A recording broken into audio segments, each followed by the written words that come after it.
Hello friends, ये आप हैं, ये हम हैं और हम पढ़ाई करने जा रहे हैं। दोस्तों, आज जो मैं टॉपिक कवर करने जा रहा हूं उसका नाम है 14 प्रिंसिपल्स ऑफ मैनेजमेंट। स्टूडेंट्स की जो सबसे बड़ी प्रॉब्लम है कि सर हमें 14 प्रिंसिपल्स याद कैसे करें। 5-6 तो याद होते हैं, उसके बाद हमें याद नहीं रहता है। तो चलिए आपकी मैं ये मिसअंडरस्टैंडिंग भी दूर कर सकता हूं। मैं आज आपको ऐसा टेक्निक बताने वाला हूं कि आपको लाइफ टाइम 14 के 14 प्रिंसिपल्स याद होने वाले हैं, जब तक गजनी जैसा इंसिडेंट आपके साथ नहीं होता। कोई कितना भी आपके सर पे मेटलिक रॉड मारे, स्कल के 2 टुकड़े हो जाएंगे, लेकिन 14 प्रिंसिपल्स आप भूलोगे नहीं। बस आप सभी से रिक्वेस्ट है, इस वीडियो को लास्ट तक देखना है। इतना ही नहीं, मैं आज आपको हेनरी फ्योल का स्टोरी भी बताने वाला हूं। कौन है ये बंदा और क्यों इसने ये 14 प्रिंसिपल्स दिए। तो चलिए स्टार्ट करते हैं। तो सबसे पहले स्क्रीन पे आपके सामने मंत्र है। 14 प्रिंसिपल्स दिख रहे हैं आपको।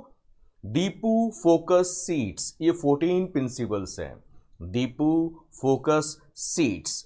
3 मिनट के अंदर, 3 मिनट्स के अंदर आपके ये 14 के 14 प्रिंसिपल्स बाहर हो सकते अगर आप करना चाहो तो। कैसे? दीपू का full form division of work, initiative, parity between authority and responsibility, unity of command. 4 याद हो गए। Division of work, initiative, parity between authority and responsibility, unity of command. Focus में 5 हैं। कौन से? Fair remuneration, order, centralisation, unity of direction, subordination of individual interest to general interest. याद पूरा नहीं होता है तो subordination of individual interest. Repeat करता हूं 5। Fair remuneration, order, centralisation, unity of direction, subordination of individual interest. Seats में 5 है। Stability of tenure, esprit corps, equity, discipline, scalar chain.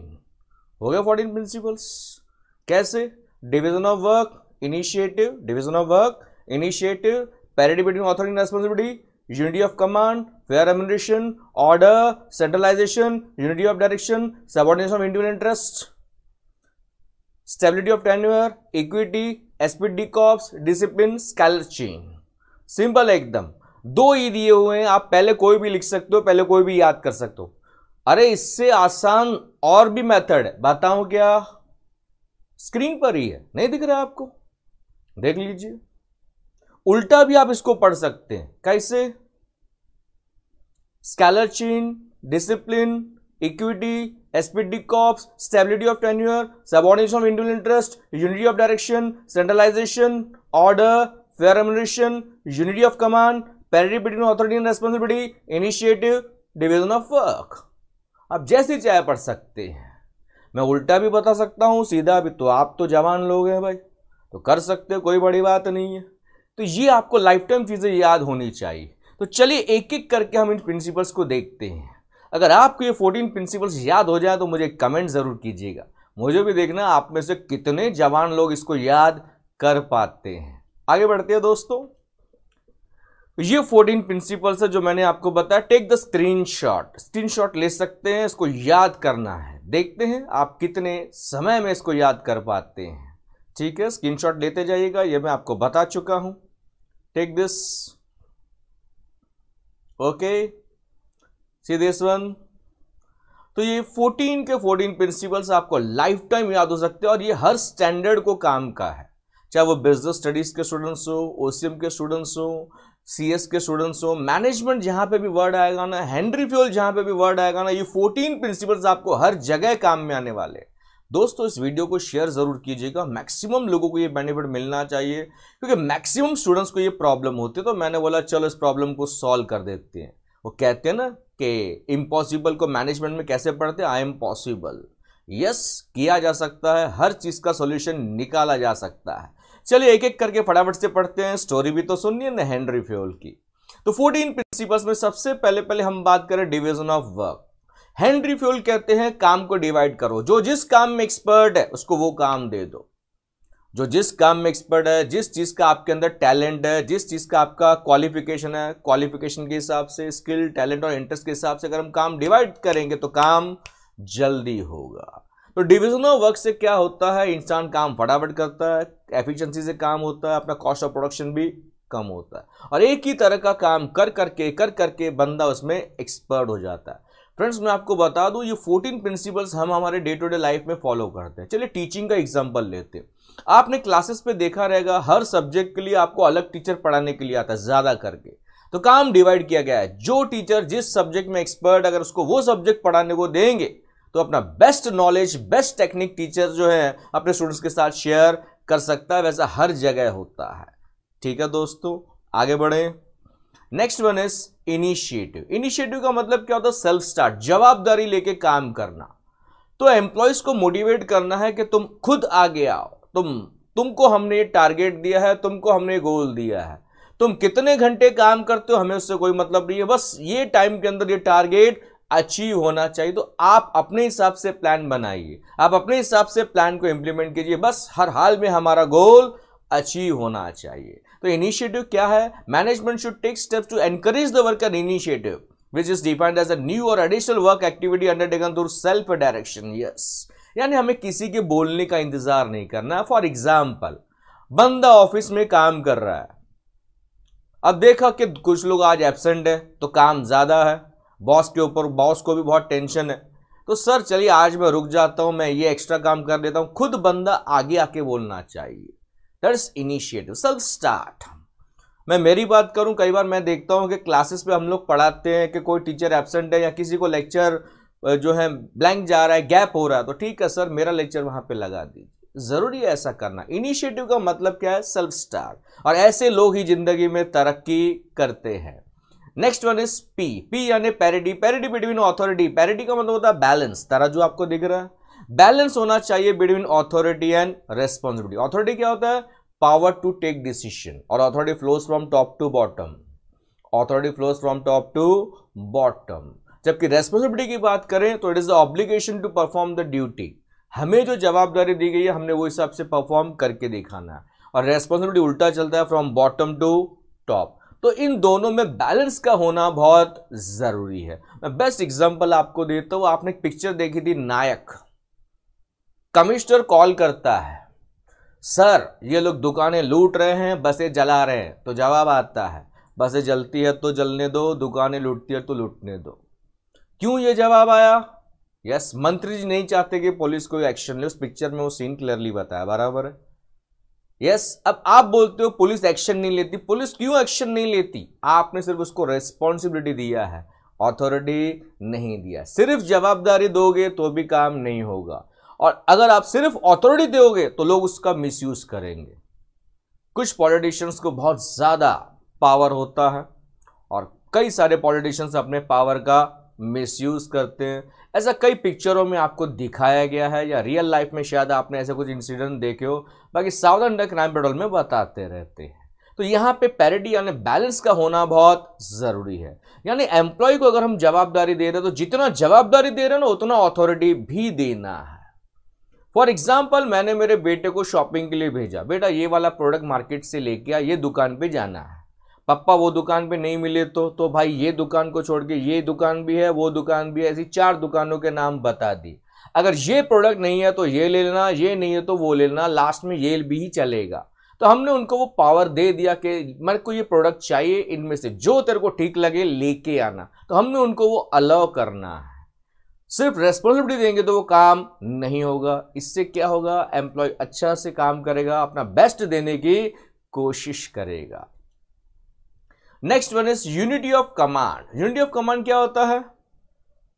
Boss हमेशा एक ही होना चाहिए। A subordinate should receive instruction from one superior. अगर एक से ज्यादा लोग आपको इंस्ट्रक्शन देंगे तो प्रॉब्लम होगी। ये हम डे टू डे लाइफ में भी प्रिंसिपल्स को यूज करते हैं। जैसे यूनिटी ऑफ कमांड की हम बात करते हैं, घर पे सब लोग आपको बोल रहे हैं, पप्पा कुछ और बोल रहे हैं, मम्मी कुछ और बोल रहे हैं, बड़ा भाई या बहन कुछ और बोल रहे हैं, तो कई बार आप चिल्ला के बोल दो, एट अ टाइम एक जन बोलो। यस, एक व्यक्ति अगर हमें कमांड देगा ना तो काम बहुत अच्छे से होगा, कंफ्यूजन नहीं होगा। एक से ज्यादा लोग कमांड देते तो कंफ्यूजन होता है। 2 बॉस है, ए बोलता है ऐसा करो, बी बोलता है वैसा करो।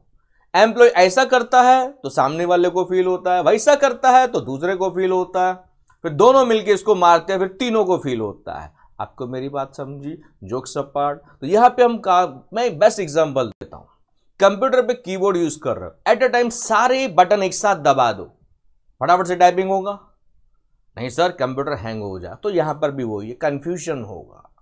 तो इसके लिए जितना हो सके बॉस हमेशा एक होना चाहिए। जैसे स्क्रीन पे आप देख रहे हो, रेड वाला बंदा बॉस है, उसके अंदर 3 लोग हैं, तो वो 3 ब्लू कलर के लोगों को इंस्ट्रक्शन दे रहा है। ये 3 ब्लू कलर के लोग अपने पीछे जो ग्रे कलर के लोग हैं उनको वो इंस्ट्रक्शन दे रहे हैं। तो इस तरह से कमांड हमने देते रहना है। तो बॉस हमेशा एक ही होना चाहिए, यानी सबऑर्डिनेट जो है वो रिपोर्ट करेगा एक ही सुपीरियर को, इसमें कंफ्यूजन नहीं होगा और सामने वाला बचने का मौका भी नहीं ढूंढ पाएगा। नहीं तो क्या होता है, 2 लोग इंस्ट्रक्शन देते हैं ना, किसका ज्यादा अच्छा लगता है अपने को इंस्ट्रक्शन, हम उसका ही फॉलो करेंगे। ये काम आसान दे रहा है तो हम इसका काम करेंगे, उसका नहीं, तो ये प्रॉब्लम होती है। Next point is fair remuneration to employees.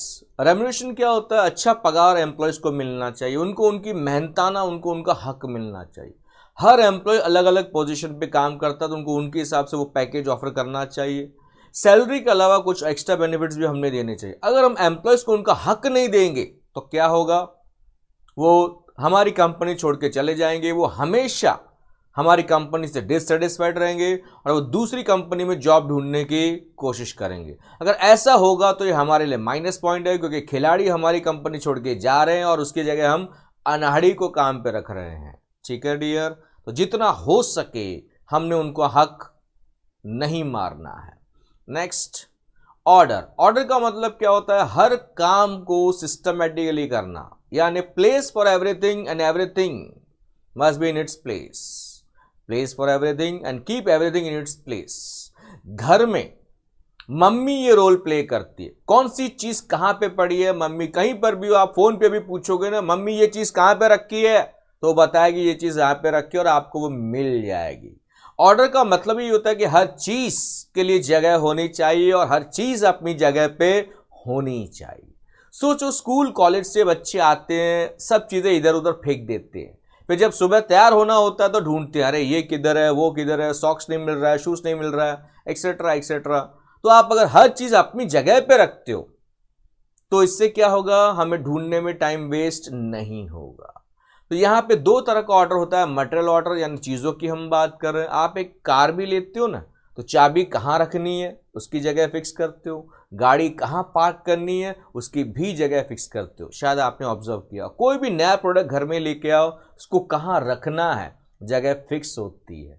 अच्छे कपड़े कहाँ रखने हैं, मैले कपड़े कहाँ रखने हैं, ये भी आप फिक्स करते हो। गहने कहाँ रखने हैं, पैसे कहाँ रखने हैं, ये भी आप फिक्स करते हो। That is material order. Social order यानी हम एम्प्लॉयज की बात कर रहे हैं, हर बंदा अपनी पोजीशन पे मौजूद होना चाहिए। स्कूल का एग्जांपल लेते, सोचो आपको क्लास टीचर ने बोला बाहर प्यून है, जाओ उसको बुलाओ। स्कूल लेवल की बात, थोड़ा पीछे चलते हैं भाई। तो आपको बोला गया बाहर प्यून रहता है, तो वहां बोलो आज वो बंदा अपनी जगह पे नहीं है, आपने पूरे स्कूल के चक्कर और आधे घंटे के बाद आप आ रहे हो, अरे भाई कहां मर गए थे, हम प्यून को ढूंढ रहे थे। अगर वो आज अपनी जगह पे होता तो आज इतना टाइम नहीं लगता, मैडम वो प्यून वहां पर थे, वहां से हम उसको उठा के मतलब बुला के लेके आए। तो हर चीज हर व्यक्ति के लिए जगह होनी चाहिए और ये दोनों अपनी अपनी जगह पे मौजूद होना चाहिए। और ये क्वालिटी ज्यादा करके लेडीज में पाई जाती है, वो अपनी चीजें संभाल के रखती है। जेंट्स में भी होती है लेकिन थोड़ा कम।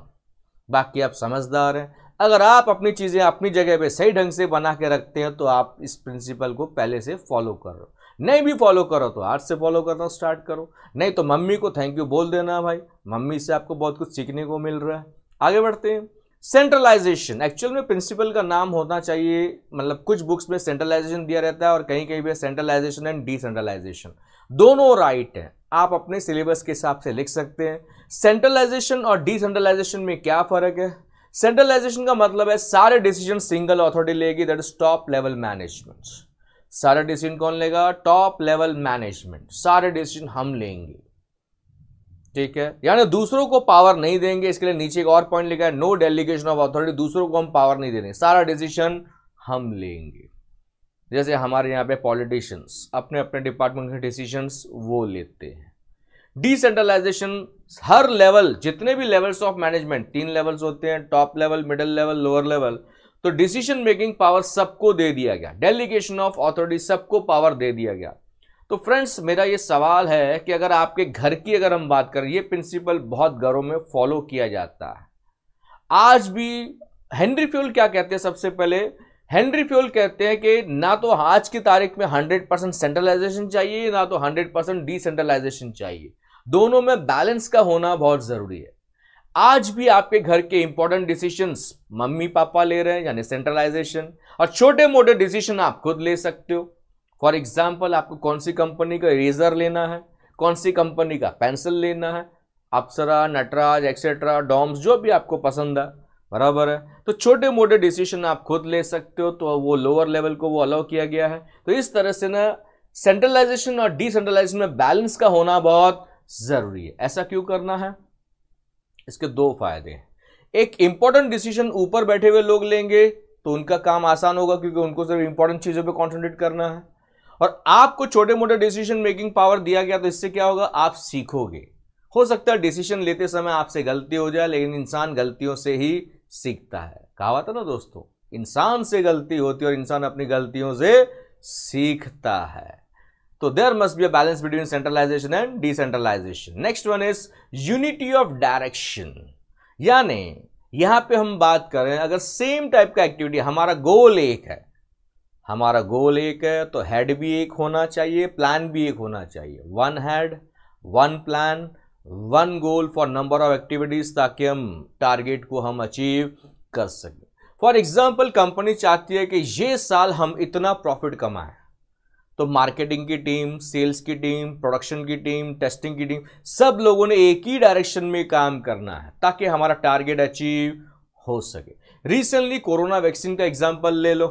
अब इतनी बड़ी वायरस को हमने फेस करने के लिए तो हमारे जो साइंटिस्ट लोग थे वो लगे हुए थे, जितनी भी लेबोरेटरीज है वहां पे एक्सपेरिमेंट्स चल रहे थे कि सब लोग एक ही डायरेक्शन में काम कर रहे थे ताकि जल्द से जल्द वो वैक्सीन तैयार हो जाए, और रिजल्ट्स आपके सामने हैं।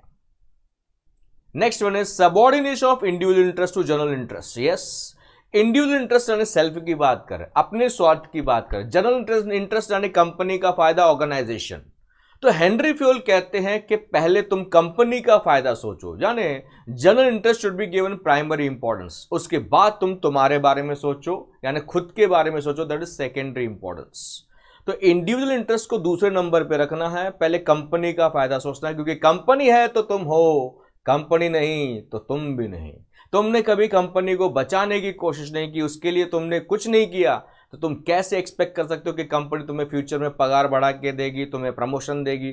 तो यहां पे हम बात कर रहे हैं कि पहले तुमने कंपनी के बारे में सोचना है। बेस्ट एग्जांपल मैं आपको देता हूं, चक दे इंडिया पिक्चर में एक डायलॉग था शाहरुख खान का, पहले तुम तुम्हारे देश के लिए खेलो, उसके बाद तुम तुम्हारे स्टेट के लिए खेलो, उसके बाद थोड़े बहुत प्राण बच जाए तो खुद के लिए खेलो। दैट इज इंडिविजुअल इंटरेस्ट की हम बात करें तो उसको बाद में, पहले तुम कंपनी का फायदा सोचो ताकि कंपनी को आगे बढ़ने में आसानी हो। Next one, stability of tenure का मतलब क्या होता है? परमानेंट करना। एम्प्लॉयज को कुछ लोग कुछ क्या करते हैं, टेम्पररी बताते हैं। तो एम्प्लॉयज को हमने यकीन दिलाना है कि आपका जॉब यहां पे सिक्योर है, हम आपको निकालने वाले नहीं है, बस आप मन लगा के काम करो और अपना बेस्ट देने की कोशिश करो। इससे क्या होगा, एम्प्लॉय सिक्योरिटी फील करेगा और वो बेस्ट तरीके से काम करने की कोशिश करेगा।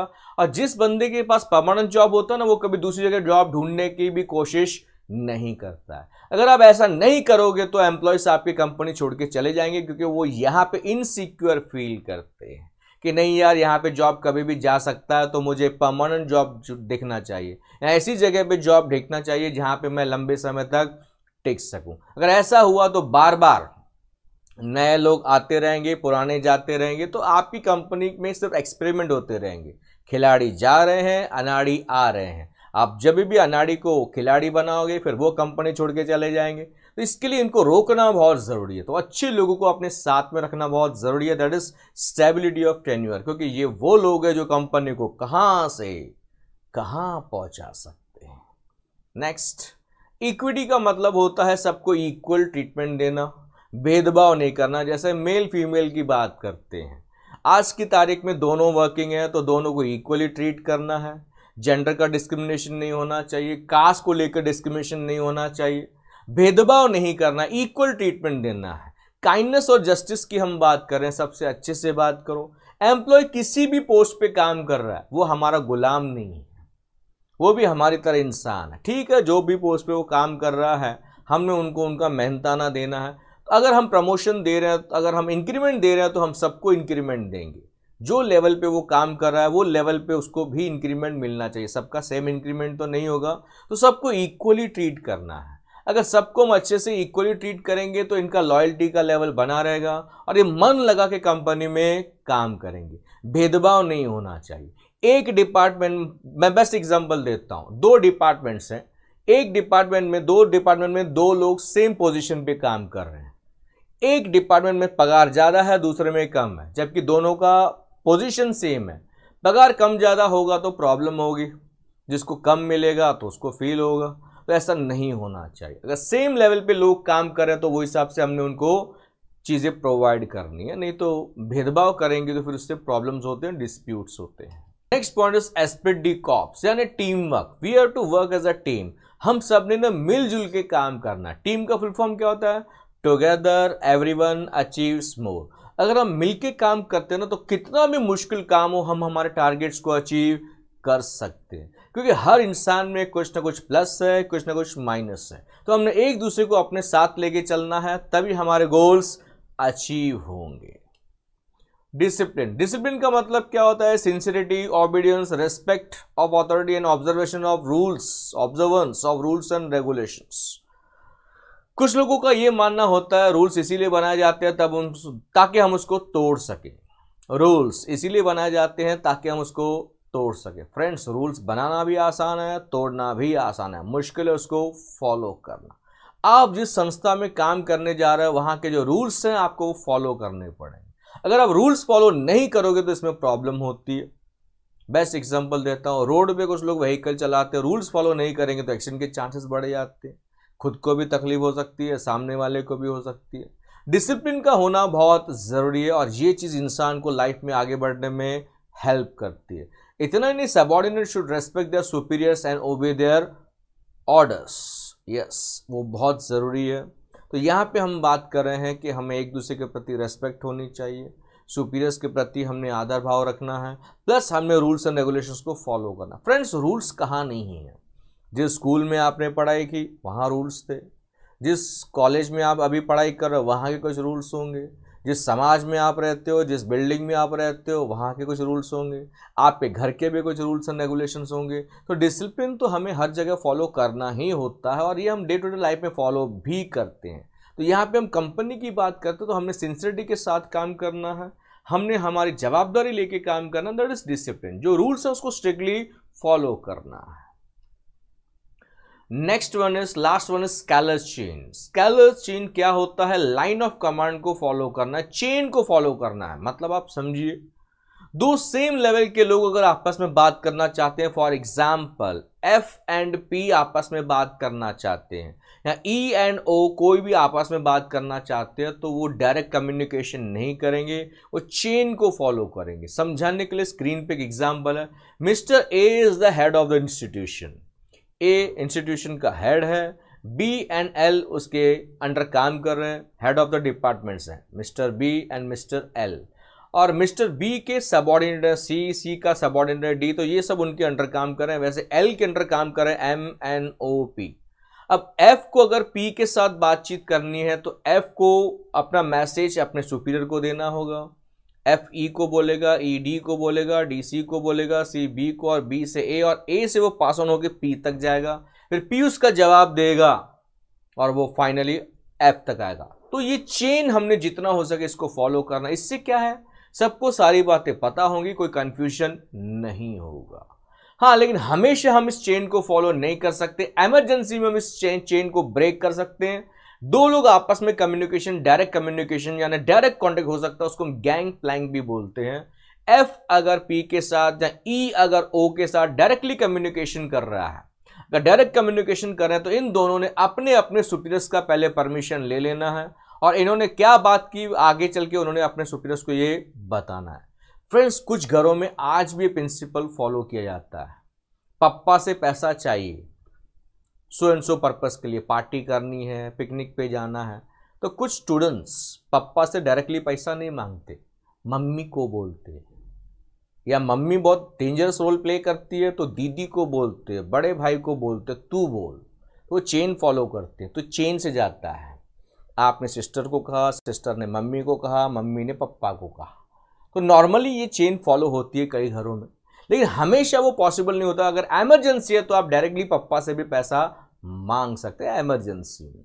तो ये स्केलर चेन है, कंपनी में इसको फॉलो करना बहुत ज़रूरी है, लेकिन इमरजेंसी में इसको ब्रेक कर सकते हैं। फ्रेंड्स, अभी हम आते हैं story of Henry Fayol. 14 principles तो मैंने आपको बता दिए। हेनरी फ्योल, जो स्क्रीन पे एक बूढ़ा व्यक्ति आपको दिख रहा है, बूढ़ा व्यक्ति बोला तो मेरे को क्यों देख रहे हो भाई, मेरी उम्र तुम लोगों से कम है। Yes, I will prove it. कैसे कम है? अरे भाई मेरे कम दिन बचे तो मेरी उम्र तुम लोगों से कम है ना। बैटरी तुम लोग चार्ज करते हो मोबाइल की तो बोलते हो ना भाई बैटरी कम है, चार्जिंग कम है, बराबर है। यस, जितनी है तो उसको ही हम बोलते हैं। तो दोस्तों, यहां पे हम हेनरी फ्योल के बारे में बात करेंगे। ये बंदा बहुत खतरनाक है। खतरनाक मतलब टेररिस्ट ऐसा बिल्कुल भी नहीं है। इसकी एक छोटी सी स्टोरी है। ये बंदे का जन्म हुआ था इन द ईयर 1841। फ्रांस के किसी गांव में ये बंदे का जन्म हुआ और इस बंदे ने अपनी एजुकेशन पूरी की। पढ़ाई करने के बाद इसने फ्रेंच माइनिंग कंपनी ज्वाइन की as a junior executive, as an engineer. लेकिन इसने बहुत मेहनत की और आगे चल के ये फ्रेंच माइनिंग कंपनी का सीईओ यानी एमडी बन बैठा। कब? इन द ईयर 1988 में ये बंदा उस कंपनी का एमडी बन गया। और ये कब तक एमडी रहा? इन द ईयर 1918 में ये बंदा वहां से रिटायर हुआ। लोग रिटायरमेंट के बाद क्या करते हैं दोस्तों? आराम करते हैं। सर हम तो अभी आराम करते हैं, पढ़ाई का तो मूड ही नहीं होता है, ऑनलाइन लेक्चर्स तो हमें समझ में ही नहीं आते। ये बंदे ने रिटायर होने के बाद किताब लिखनी शुरू की और किताब लिखने के कुछ साल में ही उनकी डेथ हो गई इन द ईयर 1925। 1925 में इस बंदे की डेथ हो गई। अब इस व्यक्ति के बारे में बहुत सारी चीजें चल रही थी कि ये बंदे को इतना इंपॉर्टेंस क्यों मिल रहा है। ये बंदे ने ना अपनी लॉस मेकिंग कंपनी को ना प्रॉफिट मेकिंग में कन्वर्ट किया। जब ये बंदा कंपनी का एमडी सीईओ बना, सबको लगा ये कंपनी डूबने वाली है, क्योंकि कंपनी यहां तक कर्जे में डूबी हुई है, तो ये कंपनी को कोई बचा नहीं सकता। लेकिन इसने कुछ ऐसा किया कि एक लॉस मेकिंग कंपनी को उसने प्रॉफिट मेकिंग कंपनी में कन्वर्ट कर दिया। तो दुनिया जानना चाहती थी कि ऐसा क्या इसके पास मैजिक मंत्र था कि इसने लॉस मेकिंग यूनिट को प्रॉफिट मेकिंग में कन्वर्ट किया। तो इनकी लिखी हुई एक किताब लगी और उसको पब्लिश किया गया इन द ईयर 1949 में।